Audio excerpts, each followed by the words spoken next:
So Mike Yurcich said something about playing football in the Big 12, how many points you got to score, and I thought it was insightful, not just for the Big 12, but for college football, and Oklahoma's just rocket fuel. And all that's coming up after the bumper. Don't be cornering me. Hold up. Time. You got to help me with that corner shit.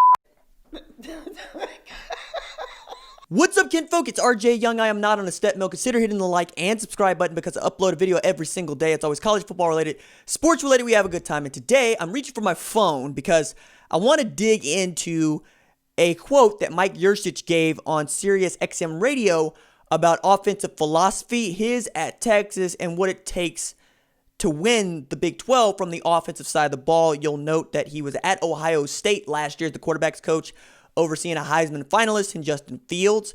And before that was calling plays at Oklahoma State coming from Shippensburg. Shout out to all you Full House fans out there because you know the DJ went to school there.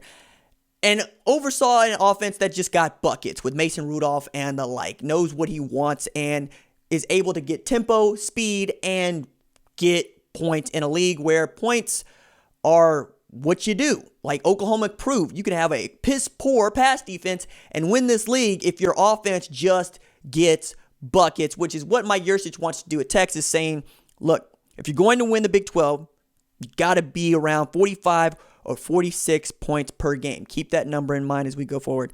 That's what it's been for the past decade. You have to score a bunch of points. You better be playing with some sort of tempo, no question about it. You have to be able to run the ball, and you have to be able to pass the ball. How do you do that? Well, you do it by using your best players, and you get those players lined up against the best matchup you possibly can. If we need to put a receiver on the inside to get him on a safety in trips, to get him on a nickel or unbalanced, whatever, that's what we have to do. But our system has to be adaptable to get those matchups and formations, and at the same time, it can't be so encompassing and overwhelming that we don't have an identity. You have to make sure that you have an identity and that you have some core concepts that you have to be experts in. Then you start to grow and adjust, but it's going to be the same concepts over and over again. In order to learn well, for anybody, players or coaches, there have to be well thought out concepts that make sense, rhyme, and reason to why we call the things that way we call them easy learning. Secondly, you need repetition.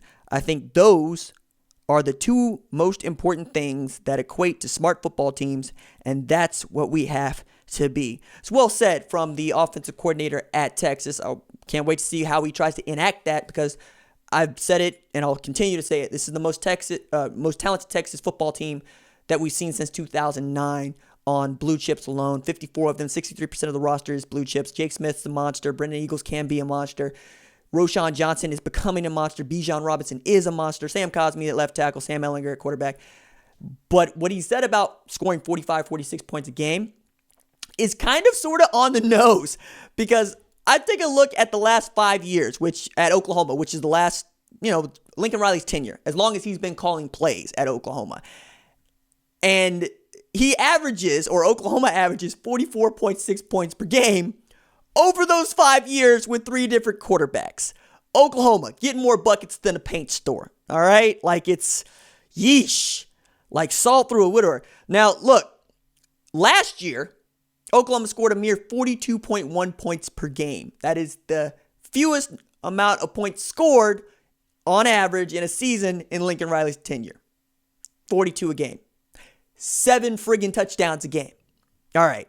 Ahead of them, they finished 6th in scoring, right? Ahead of them in 4th, Clemson at 43.9. That number's interesting because 3 years ago, Oklahoma averaged 43.9 points per game. Mike Stoops, oh my goodness. Anyway, you're looking at Oklahoma's totals. They go 42.1 last year, and then they're scoring 48.63, 48.4, 45.1, 43.9, and 43.5, which is all to say that if you're going to beat Oklahoma, which is winning the Big 12, you're going to have to outscore them.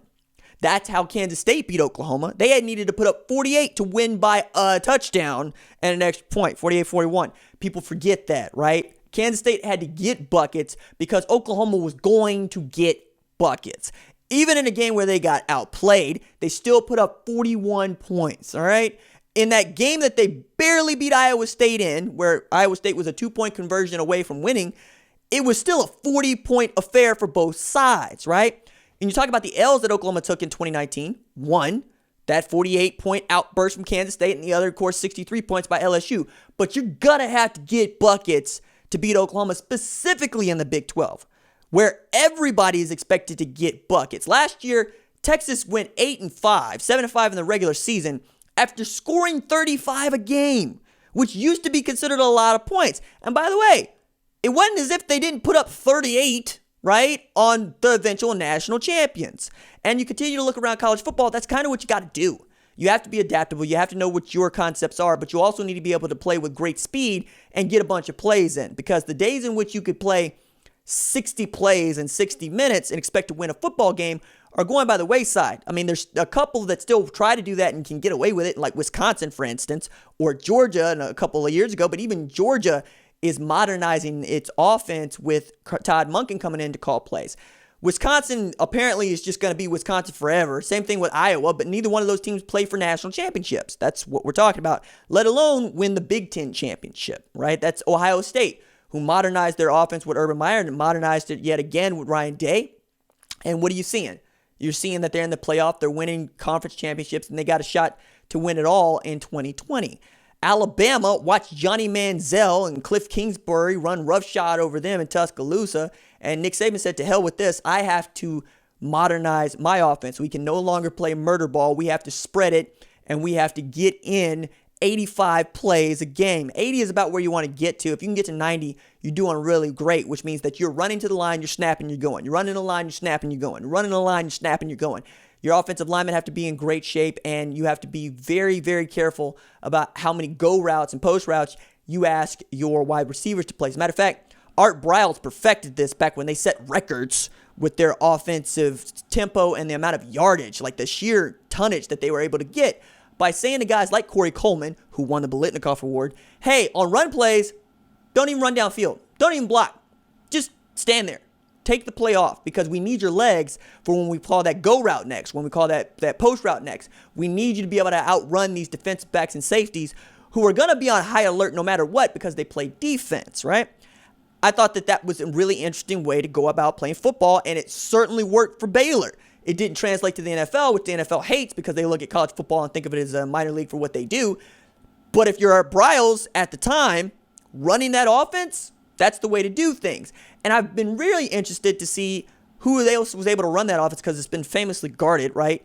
It's kind of like, all right, so it's Kendall Briles who can run that thing, and that's about it. It's because, like, it ain't working for Philip Montgomery, who apparently was the closest thing to being a son to Art Briles, and TU's down the street from me, and I went to undergrad there, so I paid closer attention, and I just keep pulling my hair out, because I'm like, wasn't this offense supposed to put up like 600 yards a game and like 40 points a game? It gets there sometimes. It just doesn't get there consistently. So when you see that offense run, I always want to pay attention to what the run schemes are, and I want to pay attention to how they decide to pull their offensive linemen or not, and it's a big part of how you can actually get away with playing that style of football that they do. It's fun to watch, and I think that at the high school level, it's going to be particularly interesting. Mike Yurcich takes a little bit more of a modern and let's call it easier to consume approach to football, and it doesn't look a whole hell of a lot different from what Lincoln Riley does, and that's kind of what I wanted to hit on. When you see Lincoln Riley on the sideline calling plays, he had a napkin in front of him, because he knows what we're going to use against this team, and this is all we're going to use against this team. And there's enough variety on that napkin, and there's enough play choices, like choices for the quarterback to make, that you can counter anything that you see, and the concepts are basically the same. And Lincoln turns it into a math problem.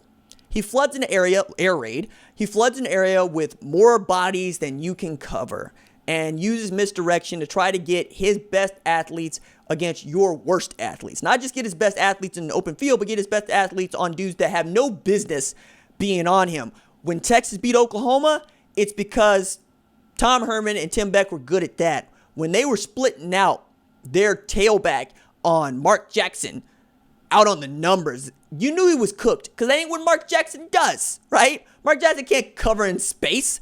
You'd beaten Mike Stoops before the snap, and that was one of the reasons why it was really interesting to watch how they adapt later. But yeah, I thought this was worth pointing out. Good on Mike Yurcich, and we're all got a little bit smarter. All right, that's it for me. Doses.